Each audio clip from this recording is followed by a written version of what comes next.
ডাক শুনে মুখ ফেরালেন পুলকবাবু। দেখলেন সুন্দরী তন্নি বিমান সেবিকা খাবারের ট্রে হাতে দাঁড়িয়ে। খাবারের ন্যাপকিনেই গান লিখে ফেললেন বাংলার অন্যতম শ্রেষ্ঠ গীতিকার পুলক বন্দ্যোপাধ্যায়। আজ প্রায় 50 বসন্ত ছুঁয়ে ফেললেও সেই গান চিরনবীন। একদম ঠিক ধরেছেন, সেই বিখ্যাত অসাধারণ গানটি হলো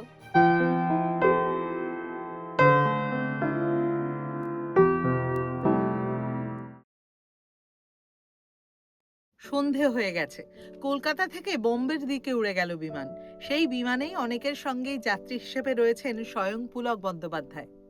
তিনিও বিশেষ কাজে যাচ্ছেন বোম্বে, অর্থাৎ আজকের মুম্বাই। সেদিন ছিল পূর্ণিমা। পুলকবাবুর নিজের ভাষায় ঝলমলে পূর্ণ চাঁদের রাত।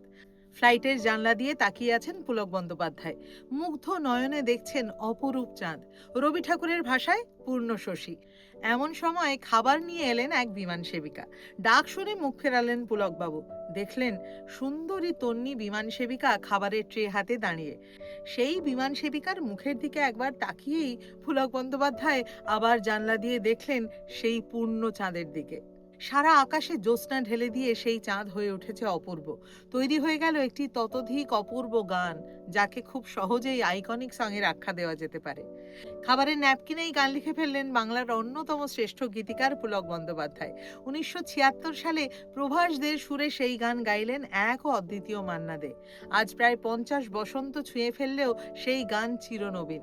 একদম ঠিক ধরেছেন, সেই বিখ্যাত অসাধারণ গানটি হলো ও চাঁদ,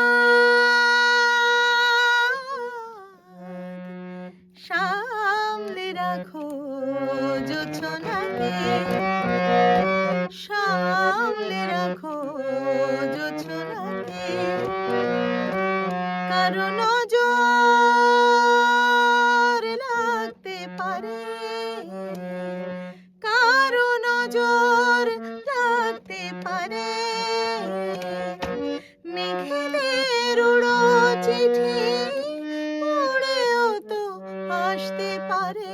ও চাঁদ, সামলে রাখো জোছনাকে, সামলে রাখো জোছনাকে। আজকের কাহিনী তাহলে এখানেই শেষ করছি। আবার দেখা হচ্ছে নতুন কোনো কাহিনী নিয়ে নতুন পর্বে। ততক্ষণ আপনারা খুব ভালো থাকুন, সুস্থ থাকুন।